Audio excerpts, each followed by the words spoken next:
(2020년 11월 16일) 월요일 다니엘서 2장 1절로 13절 말씀. 느부갓네살이 위에 있은지 2년에 꿈을 꾸고 그로 인하여 마음이 번민하여 잠을 이루지 못한지라. 왕이 그 꿈을 자기에게 고하게 하려고 명하여 박수와 술객과 점장이와 갈대아 술사를 부르매 그들이 들어와서 왕의 앞에 선지라.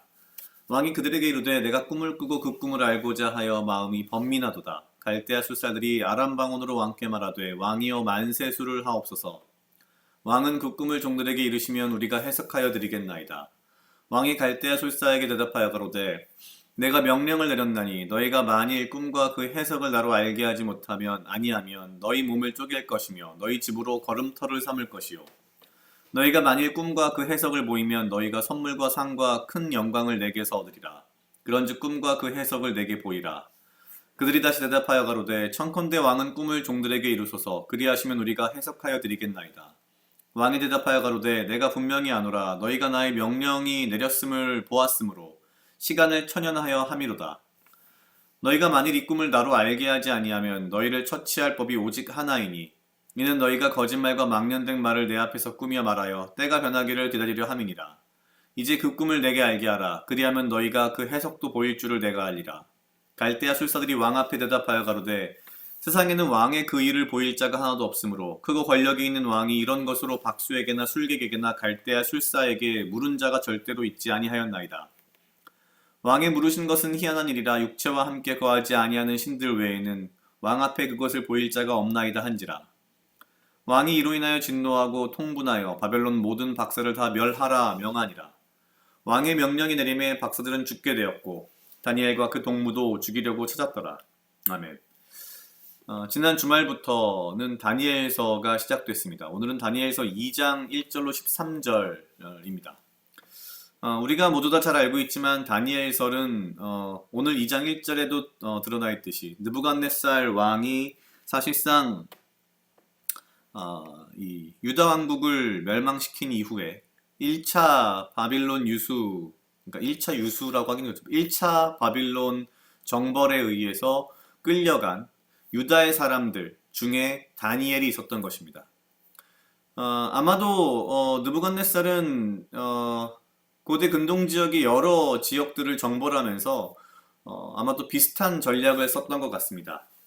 정복한 지역에 뛰어난 똑똑한 그런 사람들만 모아서 별도로 자신의 왕궁에 데리고 와서 교육하고 왕이 먹는 것을 똑같이 먹이면서 그들을 가르친 후에 그들을 자신의 어떤 신하, 비서 혹은 지금으로 치면은 공무원으로 삼은 것이 아닌가라는 생각이 듭니다. 아마도 서로 다른 지역, 다른 나라들의 여러 똑똑한 사람들을 모아놓으면 어떠한 문제 해결을 하는 것이 굉장히 쉽기도 하고 또한 그 지역을 약화시킬 수 있으며 각각의 지역이 가지고 있는 고유한 어떤 문화적, 종교적 특색들을 바벨론 중심으로 모두 희석시킬 수 있는 장점이 있기 때문에 이런 전략을 쓴 것이 아닌가 봅니다. 어찌됐거나 다니엘과 세 친구들은 이렇게 끌려왔고요. 끌려온 다음에 우리가 알다시피 다니엘서 1장에 등장하는 것처럼 왕의 그 음식을 먹어야 되는데 본인들은 그것을 먹지 않겠다, 채소만 먹겠다, 이런 말이 등장합니다. 아마도 순수하게 채식을 했던 것 같지는 않고요. 어떻게 보면은 사실 원래 우리가 유명하게 알고 있는 것이 이슬람 지역의 이 음식들의 할랄이라는 음식 이런 것들을 이제 우리가 알고 있는데 이스라엘 사람들도 원래 유대인들도 그 코셔라고 하는 음식 문화가 있습니다. 그래서 할랄처럼 코셔가 있는데 이 코셔를 아마 지키기 위해서 즉 우리가 알고 있는 먹어도 되는 음식과 먹어서는 안 되는 음식을 구분하기 위해서 그랬던 것이 아닌가라는 생각이 드는데요. 어쨌거나 이제 그러한 일들 이후에 다니엘서 2장이 시작됩니다. 느부갓네살 왕이 꿈을 꾸고, 참 재미있게도 보통 일반적인 왕들 같으면 자기가 꾼 꿈을 이런 뭐 무당이나 뭐 여기 등장하는 박사라고 하는 이런 사람들을 모아서 이야기를 하고 그 꿈에 대한 해석을 하라고 했을 텐데, 굉장히 독특하게도 느부갓네살은 그런 사람들을 모아놓고서 뭐랄까요?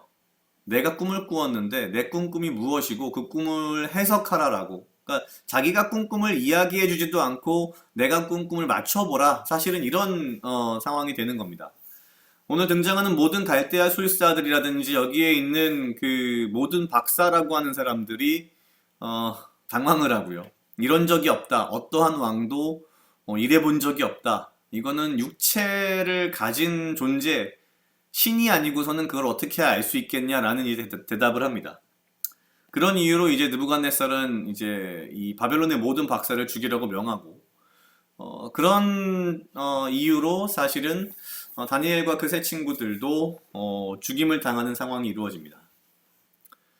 여기서 이제 사실 몇 가지 그 생각을 해보았는데요. 물론 성경에는 술사, 박사 뭐 이런 식으로 표현되어 있긴 합니다만, 다니엘과 이 세 친구들은 어찌 보면은 당시 바벨론이라고 하는 나라에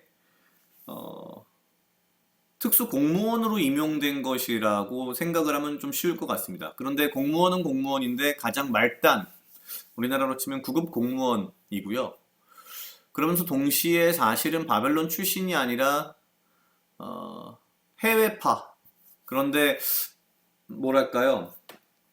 좋은 의미의 해외파라기보다는 바벨론이 정복한 정복 지역 출신의 해외파.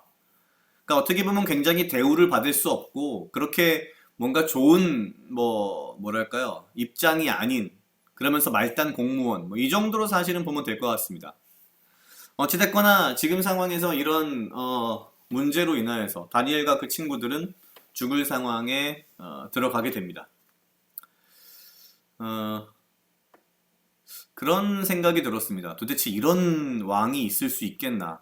도저히 있을 수 없는 일이기도 하고요. 물론 이 이후에 이제 2장 후반부 그리고 3장에 접어들면서 이 일로 인하여서 다니엘이 이제 왕의 눈에 들게 되고, 다니엘의 어떤 우리가 생각하는 성공 신화라고 할까요? 뭐 이런 게 이제 시작이 되는데, 앞에 1장에 있던 내용 중에 가만히 생각해 보면 다니엘과 세 친구의 이름이 다니엘, 하나냐, 미사엘, 아사랴 이런 식이었고요. 그 의미가 다니엘은 하나님께서 심판하신다. 하나냐는 하나님은 자비로우시다. 미사엘은 하나님과 같은 분이 누구신가. 아사랴는 하나님께서 도우신다라는 의미였는데 바벨론에 오면서 이름을 다 바꿉니다. 다니엘은 벳드사살. 벳드사살이란 벳이여 그 생명을 보존하소서. 하나냐는 사드락으로, 사드락이란 태양의 영감이란 뜻이고요. 미사엘은 메삭으로, 메삭이란 아쿠신 같은 분이 어디 있으랴. 아사랴는 아벡느고로, 이거는 느고의 종이란 뜻으로 바뀝니다. 철저하게 이스라엘적인, 유대적인 모든 것들을 버리고 이름조차도 하나님이 도우신다, 하나님 같은 분이 어디 있으신가, 하나님은 자비로우시다, 하나님은 심판하신다, 이걸 모두 다 버리고 바벨론의 이방 신의 이름을 집어넣어서 이름을 바꾸는 것이죠. 그런 면에서 본다면 사실은 지금 이러한 상황들이 벌어지고 있는 과정 가운데에서 만약에 다니엘과 세 친구들이 본인들이 유대교적인 신앙과 믿음을 버리고 바벨론적인 교육과 바벨론적인 문화에 젖어들었다면은 아마 여기 등장하는 이 순간에 다니엘과 그 세 친구들도 모두 죽었을 것이라고 예측을 쉽게 할 수 있습니다. 그런데 거꾸로 생각해 보면 이렇게 이름까지 바꿔가면서 우리도 역사적으로 이런 고통을 받아본 적이 있는 나라인데, 이러한 상황 속에서 자신의 믿음과 자신의 신앙을 지킨다는 것은 목숨을 거는 것과 같은 것이었을 겁니다. 무엇보다도 다니엘과 이 세 친구들의 모습을 보면서 어떠한 내용, 어떠한 이유였는지 자세히 등장하진 않지만 결국 우리가 우리 삶에서 어떠한 위기를 맞았을 때 그 위기에 어떻게 대처를 하고 그 위기에 얼마나 준비가 되어 있느냐도 물론 중요하겠지만 그거보다 더 중요한 것은 그 이전에 평소에 우리의 마음과 우리의 생각과 우리의 중심이 하나님께 있었는가, 그렇지 않은가가 어쩌면 더 중요한 것이 아닐까. 이 어떤 위험의 과정들을 보면서 위험 자체에 관심을 두기보다는 이러한 위험이 존재하기도 이전에 과연 우리의 믿음과 우리의 신앙은 다니엘만큼 그렇게 굳건하게, 그러면서 생명을 잃을 수도 있는 정도의 위험을 감수하면서까지 믿음과 신앙을 지킬 수 있을까, 과연 나는 그럴 수 있는가에 대한 그런 생각을 좀 해봤습니다. 각자 약 2분 정도 묵상하시겠습니다.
다 같이 기도하시겠습니다. 하나님 아버지 감사합니다. 주여, 이 하루도 나와 동행하여 주시옵소서. 주님, 나로 하여금 사랑하게 하시옵소서.